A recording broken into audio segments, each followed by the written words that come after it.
welcome guys to another episode of the Candy Show. I'm your host, Candy. Woo, we have an extra special guest. Now, I'm gonna just let you guys know who he is, but he's gonna extend that and tell you who he really is and where you've seen him. Okay? All right, you guys ready? Let's give it up.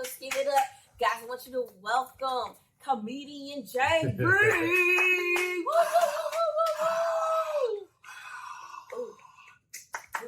That was my brother ain't thinking like that. Are you playing, Candy? What's going down, Jay? Man, first of all, thank you for having me on the show. We've been trying to do this for a couple of months now. We finally getting it done. So thank you so much for having me. I'm happy to be here. I'm so honored. Okay. Yeah. Tell everyone what you do, because I said comedian, but that's just a little something. I feel like you can big up. Tell everyone. I'm a comedian. I'm a joke teller. I tell my truth. That's what I do. I make people laugh. I make people smile for a living. So I've been blessed to, God's blessed me with, these gifts and talents to be funny and be able to make people smile. So I just go around the world doing that, But you started out BET comedy. Yeah. Ooh, tell me. I need to know. People might not know who you are. Okay, for those of you who don't know who I am, I'm actually born and raised in Las Vegas, Nevada. Started doing comedy when I was around 18 years old. I didn't even know I wanted to be a comedian, to be honest. Like, I had a girlfriend at the time. Like, I went to the military. I came back home from my basic training. And my girlfriend at the time, she was like, "You're so funny. Like, you ever thought about doing stand-up?" I was like, I've always been infatuated with stand-up. I never thought that I could do it. So she kind of pushed me out there and said, "Hey, man, I think you should go do this open mic or whatever." So I went and did it. The first time I performed, it was terrible. Like, my jokes was just horrible. Like, but... Did you get dance face, boo? I didn't get booed, but it was a silent boo. Okay. It was a silent ass boo. But I performed and I went back home, started writing some more material. Came back like 2 weeks later, and I performed those new jokes, and I heard laughter for the first time. I fell in love. Been doing it ever since. Almost 20 years later. Within that 20-year stint now, yeah. I know you've accomplished some things, so let everyone know what you've done. Yeah, so I started out on BET. I did a show called Coming to the Stage. I don't know if you remember that. It was back in like 2005, 2006 with a guy named Little JJ, like a 12-year. You remember that? Yeah. Yeah, he beat me, so I felt some type of way. I was a grown man. I got beat by kids. I was like, what the hell is this?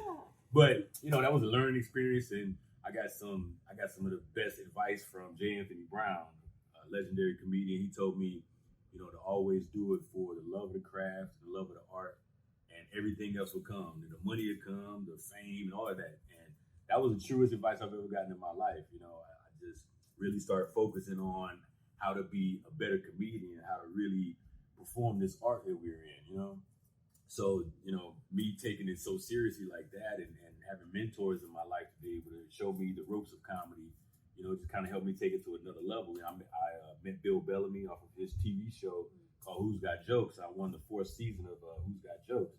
I had to face so much adversity. My father passed away, during the first episode that I had to perform. So, it was just an emotional roller coaster the whole time. It was a competition. So, the preliminary round, my father died that day. And then the next day that we shot was the day of his wake. And then 2 days later, it was his funeral. And we had to shoot the finals because I made it to the finals the day of his funeral. So, my mother was there supporting me. She's coming to the comedy shows. She's at the hospital. She's at the mortuary all these times, So it was a really emotional time for my family. And so it really tested me as a man, as a comedian, as a performer. It tested me to see, hey, how bad you want this? You got all this adversity in front of you. What you gonna do? And I went out there. My mom told me that my father would really want me to go out there and still do this show. So I did that, and I ended up winning the whole TV show. Yeah. The whole TV show? I won the whole show, yeah. Wow. I was crowned the winner. So that just opened so many more doors for me, I got my own comedy special from that. I got a 30-minute comedy special on TV One. It was called LMAO, Laughing My Ass Off. And then I went to do another comedy special with Bill Bellamy, Ali Sadiq, and D-Lay. It was called the Ladies Night Out Tour. That was on Showtime. So, my life is just went upwards from there, Got my own dry bar special now. I got another special getting ready to come out in about 2 or 3 months with the Killer Bees Comedy Club. So life is just good. Keeping busy. Yeah, just staying busy. Okay, see, that's actually how I first met him. He came to Indianapolis, Indiana. For those who don't know, because there are 2 Indianapolises, but Indianapolis, Indiana. You were on. Where's the other Indianapolis? Pennsylvania. If I'm not mistaken, it's the one in Pennsylvania. Okay. So he was at one of the comedy clubs there. You opened for Bill. That was like a dope vibe. Yeah. Now, just for those guys who don't know, we're on a ship cruise. I didn't even know he was going to even be here. I'm cruising, and next thing you know, it's like, oh, comedian Jay Reid. I'm like, oh, shut up. You're on this cruise too. Well, and then I saw you, like you were in the audience, and then I came out in the audience after my show, and I saw you, like, wait a minute, I know you, Candy, bro, what you doing here? So it was like, it was supposed to happen. I always believe that, stuff like that just don't happen. It was just supposed to happen. Amen. Yeah. So I'm gonna have to get from the stage to since I've had this opportunity to see you on both platforms. Which one do you like the most? Which one gives you like that feeling like, oh? I mean, I'm sure they both do that. You mean like comedy clubs versus cruise ships? Right, exactly. It's a different vibe. It's definitely a different vibe. What I do like about the cruise ships is you get to meet so many different people. You're on this ship for like 5 to 7 days, so it gives you a chance to really know your audience that you're performing for. Because we do so many different shows, so a lot of people like repeat shows for them. They keep coming back because they like you. So you get to go out. In the club, we see each other all the time on the ship. We passing people, so everybody keep coming. Oh my God, I really enjoy your comedy and stuff. So that's the part that I love about it. Versus doing comedy clubs. You in the city for like 2 days. You do one show, so you probably just meet these people a little bit after the comedy show, but you don't really get to hang out with them like that. So it's just a breath of fresh air being able to hang out with some of my fans and meet new people and just kind of sit down and just pick people's brains. That's actually, I'm glad you just mentioned that because that was something I was going to say. Out and about, everybody. Oh, you're the comedian, Jay Reid. Yeah. Wow, and that gave me a good feeling. That had to have given you a feeling too. So it was just like, wow, And do you feel like you get a better opportunity to expand your audience on a cruise ship versus touring, or could you say maybe it's an equal, or you may not know how to gauge that? I don't know, because like you just said, it's a little bit more business gonna be able, and I'm not saying it's not all business, but when you're in the show, you're in the stage, the comedy club stuff, you're in there for like 1 day, and then you're in and out. But this, you have the opportunity to meet more and be a little bit more personable. So that's the question. Do you feel like tell me a little bit about that vibe? I know you said it already. Yeah, well, for me, it's like I'm building my audience every single day, whether if I'm on a cruise ship or if I'm on like at a comedy club in a different city. Even on social media now, it's like I'm continuously trying to expand my audience and reach different people and let them know, how I do my art. You know what I'm saying? Just put my art out there. So for me, it's just an everyday thing. Whether I'm on a cruise ship, I'm always talking to people. I'm always mingling and trying to, meet as many people as I can. If I'm at a comedy club, I'm outside after the show. I'm taking pictures, selling merchandise or whatever, interacting with people. So it's like it's just a constant thing. It's like I'm a people person. I love people. I love when people come up to me and say they enjoy, what I brought to the table on the stage. But, it's like, for me, it's like, I was doing a comedy show one time. This is maybe like 12 years ago. And I realized the power of what I really do. It's like we're in a life-changing business, if you may, because this guy came up to me after the show one night and he was like, Jay, can I talk to Big Simone, dude? When he first came up to me, it was kind of intimidating. I was like, do I gotta fuck this nigga up? So, it was intimidating. He was big. He was kind of towering over me. He was like, let me holler at you for a minute. Come here. Come to the bar real quick. So I was like, let me see what this dude do. What's up? He was like, I just wanted to say thank you. I know I see you, all tense and everything, but I just want to say thank you. Thank you for what? And he was like, you just have no idea what I've been through this past week. I lost my mother. I lost my auntie. And like 2 or 3 weeks ago, I lost a cousin. So all in this time period. So it was like one of my friends told me to come here and see you and check your show out and check you out, man. And I had such a great time. I just want to buy you a drink and I just want to say thank you, man, for making me laugh tonight.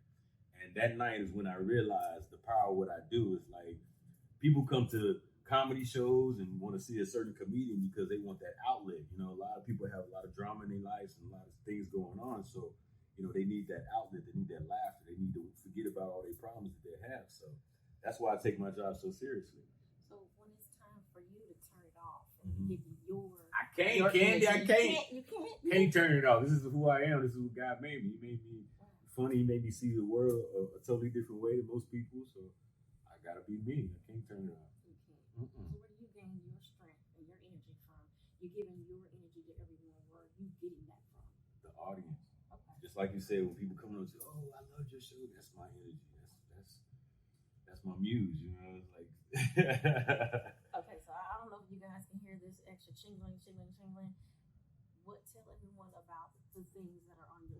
Y'all hear the you hear the bracelets? Yes, tell everybody about that. So actually, my daughter has a new little bracelet business that I'm trying. My daughter's 15 years old, so I'm trying to, you know, show her how to be an entrepreneur and, you know, provide for herself. So I, you know, said, hey, pick something that you're really interested in to try to build a business, and I'll support you. You know, I help you as much as I can. So she picked these little jewels and everything and started making jewels and stuff. It's called Jada's Jewels.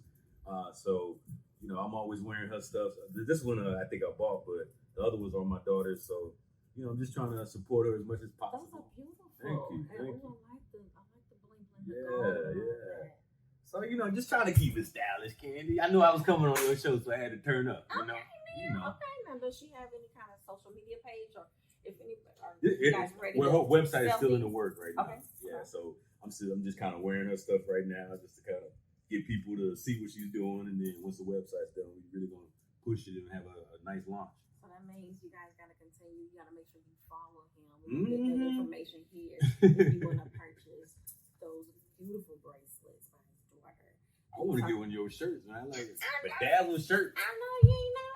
I like that. Okay, now, but when you saying it's on my head. I like the whole ensemble. I like this, the whole thing. Okay. Now, speaking of merch, you spoke earlier about your merch. I have a book right now. It's called Laughter is the Best Medicine. How Stand-Up Comedy Saved My Life. And it's a bunch of, you know, just chapters of how I started comedy and some of the experiences that I had in my life and, you know, why I love doing comedy. Because I don't know where I would be if I didn't find comedy, to be honest. Like, because I wasn't, you know, I didn't go to college. I was in the military, and I got out of the military not knowing what I really wanted to do. So if I didn't find comedy, to be honest, I don't know where I would be right now. So were you actually jotting down, what is it called? Like notes or what is journaling? Were you actually doing that?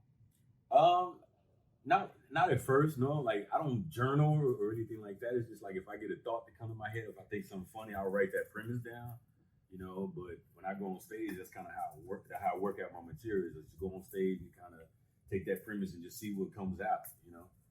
When I'm on stage, I'm home. Like, this is home for me.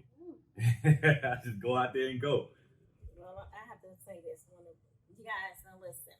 He's over here with all these muscles and things like that. I got it. You know, I just turned 40, so I'm trying to preserve my beauty, you know. 40? What's going on with the tat? Is it like a sailor's tat? Tell me actually, I got this tat when I was 17 years old. I was in Dallas, Texas, and one of my boys, I'm going to tattoo parlor. I didn't know what I wanted to get. And I actually saw this tattoo in a muscle magazine. So that's what I was like, man, I really like that tattoo. But you don't even know what it was. I don't know what it means. It's the tribal, but it got my name. It's my name, Jermel. So that's what J stands for. Okay. I got my name, put it on me. I was young and dumb. If I ever get dementia, so I know who the hell I am. Well, you know what? That's not a bad idea. Idea. When I have to ask all the comedians is, what do you do when you get a dead space? What have you done when you have a dead space? How do you maneuver that? I mean, it happens. It's, you know, every joke is not going to hit. So I know I'm funny, so that doesn't bother me at all when I hit a dead space. Because, I mean, I got so much material. It's like, okay, I can go to this joke or that joke. So I may do a joke sometimes. It might be totally silent because it's a new joke or whatever the case may be. But I just keep going. It's like, it doesn't bother me at all. Okay. Listen, we know we have such a short time. Yeah. I would love to continue this conversation. But for for those who have not followed you, let them know how they can reach you, book you, follow you. Make sure they follow you for your daughter's merch. And then, where are you going to be at? Man, I got a busy schedule coming up, actually. So I do have my own show. I live in Las Vegas. I'm born and raised in Vegas. That's home for me. I have my own show on the Las Vegas Strip at the Jimmy Kimmel Comedy Club. It's called Comedy and Cocktails. So that's one of the longest running shows in Las Vegas, actually. I started that show with my boy DJ Sohai. Yeah, we both started this show, and we just has been, it's been different steps that we had to go through in our growth process. And we started at a small club and, kind of just grew from there. Now we're on the Strip. So, God is good. Oh, come on now. We're on the Las Vegas Strip, man. We legit. So, I'm doing that. I'm doing Comedy and Cocktails. So if you guys are in Las Vegas, come check out Comedy and Cocktails. I'm touring all the time. Like I said, I'm getting ready to actually go back on, do a new tour when my new comedy special come out. So look for my new tour later this year. I'm sorry, early next year. I'm sorry, we're in almost December. Right. It's almost over. It's like literally January 1st. This year went by quick, didn't it? It went by too quick. Man. Too quick. But I'm starting a new tour once my new special drop. I'm doing cruise ships also, still doing comedy clubs. I'm still with my brother Bill Bellamy. We still work a lot together. So, sky's the limit, sky's the limit. Well, once again, I have to tell you guys, I would love to continue this conversation. But it's time is calling us. But okay, now can you sing? Not right now. My tonsils bleeding right now. All right, I'm gonna. I dabbled a little bit. Okay. So my mother's a pastor. So growing up, I grew up in church. Yeah, so I used to always help sing in the choir. I'm a drummer, so I played the drums for the choir and for my mom's church. So, sometimes she used to use us to sing, kind of help, because I have a deep voice. So I need you to be a tenor, so I dabble a little bit. Okay, because sometimes I like to have people sing Candy. No, we don't get that. My love. Wait, hold up. You don't even know that ain't even my theme song, but that's okay. What's your theme song, Candy? What your name is? No, I'm just kidding. Okay. That's an inside joke from yesterday. Y'all don't even know about that. It really is. What your name is? It's either Candy Girl. Okay.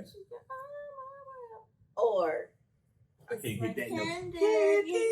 I can't get that right now. I need some water. We're not about to torture him, but guys, Jay, Reid, thank you so much for coming and blessing me on the Candy Show. I appreciate you. Thank you for having me on the Candy Show. You're welcome. I feel like you should give somebody some candy. I want a Jolly Rancher or something right now. So if this called the Candy Show, you can have some candy for people. Well, we can get. Can I get a blow pop or something? Oh, you know what's funny? What? Because I have a tattoo on my lower back. Well, it actually has a charm blow pop, but I'm glad you mentioned that. Why did you put that somewhere else? After that, well, you better go to the front with that one. Dude. That's a whole nother show. Right. All right, guys. Jay Reid, please once again let them know. Hey, first of all, hit me up on my Instagram. Don't hit me up on Facebook. Not right now. Maybe in a month or so, because I'm in Facebook jail. So you can't hit me up on that. But you can hit me up on my Instagram. I do have a Snapchat and all that type of stuff. At Comedian J Reid. That's the word comedian, J-R-E-I-D. Hit me up on that. I also have my website letting you guys know my whereabouts, where I'm going to be able, my tour dates, when my new comedy special dropping and all of that. It's www.jreidlive.com. So make sure y'all hit that up. All right? That don't go together. I do a lot of skits on Instagram. One called That Don't Go Together. So check that out. All right, you guys, you already know who I am. I'm your girl, Candy. Make sure that you are following the official Instagram. I should have never asked you. Now you sound like somebody else. Okay. Follow the official Instagram page, and that's Candy Talk Show. Also, make sure you are subscribe to the YouTube page. It's capital C, the number 2, the N, Candy Productions 2, capital C, and the number 2 at the end. Guys, thank you so much for your time. Stay tuned. See you next time. Bye.